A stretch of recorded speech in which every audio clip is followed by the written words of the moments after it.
Namaste. My name is Simran from Patna and I run a small organization called Simran Stay Foundation. I have been doing this work for the past 5 years. This dog food has been sponsored by Radhama for our rescued kids. And I thank her from the bottom of my heart. Please continue to support us like this because only with your support we're able to do everything for our kids. Once again, thank you so much for your support and love. Keep supporting us. Thank you so much. అందరికీ నమస్కారం. అమృతహస్తం ఛానల్కి స్వాగతం. నేను మీ రాధ. మనం ఇప్పటి వరకు నడవలేని వాళ్ళకి సైకిల్స్, లెప్రసీ వాళ్ళకి ఇలా చేసాం. నాకు ఎందుకో నా మనస్సుకి ఒకరోజు ఒక వీడియో చూసి దాంతో చాలా బాధ కలిగింది. అలా కొన్ని చేద్దాము అనుకున్నాను. మనం మనుషుల్లో పెరాలసిస్, క్యాన్సరు ఇలాంటి జబ్బులు వచ్చిన వాళ్ళని మనుషులను చూస్తాం. కానీ అసలు జంతువులు అవి వస్తాయి, అవి ఎలా బాధపడతాయి, నోటితో కూడా చెప్పుకోలేవని మనలో చాలామందికి తెలియదు అని నేను అనుకుంటున్నాను. తెలిస్తే ఓకే, అది మీతో షేర్ చేసుకుందామని ముందుకొచ్చాను ఈరోజు. కుక్కలు, పిల్లులు, ఆవులు ఇలా వాటికి కాళ్ళు పడిపోయి, కుక్కలైతే ఎన్నో అసలు నేను చూశాను. ముందు కాళ్ళు లేక, అసలు 2 కాళ్ళు లేక, వెనకాల కాళ్ళు లేక, పెరాలసిస్ వచ్చి అసలు వెనకాల పార్టు పని చేయకుండా ఉండి పిల్లులు ఇలా చాలా చూశాను. వాటికి ఏదన్నా చేద్దాము అనిపించింది నాకు.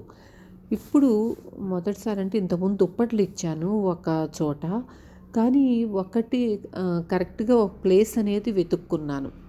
అది నేను వెతుక్కోవడం కాదు, నాకు నా మనసులో ఉన్న తపన అర్థం చేసుకుని ఆ భగవంతుడే నాకు ఒక మంచి ప్లేస్ని చూపించాడు.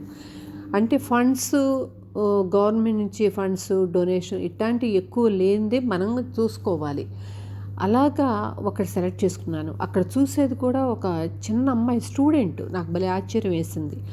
ఒక పెరాలసిస్ డాగ్కి వెనకాల పార్ట్ అంతా పెరాలసిస్ వస్తే అది టాయిలెట్ కానీ మోషన్ అవ్వకపోతే పొట్ట దగ్గర నొక్కి ఒళ్ళో పెట్టుకుని అలా అంత ఇదిగా వాటికి చూసుకుంటాంది ప్రేమగా.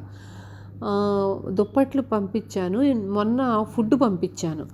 ఇప్పుడు నెక్స్ట్ మెడిసిన్ కానీ దుప్పట్లు కానీ, అంటే మన బడ్జెట్ మనం చూసుకోవాలి కదా. నెక్స్ట్ దుప్పట్లు తీసుకుందాము అనుకుంటున్నాను. ఇలా చేయటానికి నేను ఎవరి దగ్గర నుంచి ఇంతవరకు 1 రూపీ కూడా నేను డొనేషన్ ఏది తీసుకోలేదు. నేను ఆన్లైన్ శారీస్ బిజినెస్ చేస్తూ వచ్చిన మనీతోనే ఇలా చేస్తున్నాను. ఇక ముందు కూడా ఇంకా చెయ్యాలి, ముందుకెళ్ళాలి అనేది నా ఆరాటం, తపన. దానికి నా గ్రూప్లో పిల్లలకు సపోర్ట్ చేస్తున్నారు. వాళ్ళు సపోర్ట్ చేయటం అంటే డొనేషన్లని అనుకోకండి, మనకు గవాలని అలా అనిపిస్తుంది. వాళ్ళు నాకు శారీస్ ఆర్డర్ కానివ్వండి, ఏదో డ్రెస్ కానీ ఏది తీసుకున్నా కూడా ఆ మనీ దానికి నేను ఖర్చు పెడుతున్నాను. ఇక ముందు ఇంకా చెయ్యాలి. ఇలా మన అవసరం ఎక్కడుంటే అక్కడ వాటికి చేయగలగాలి. మనుషులు నొప్పేస్తే అమ్మా అని చెబుతారు, పిలుస్తారు, కానీ వాటికి నోరు కూడా లేదు, అలా పడి ఉంటున్నాయి.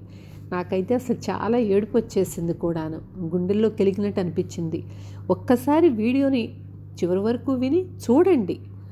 వీడియోలో చూస్తే మీకు కొంచెమన్నా అర్థమవుతుంది. ఉంటాను. Thank you.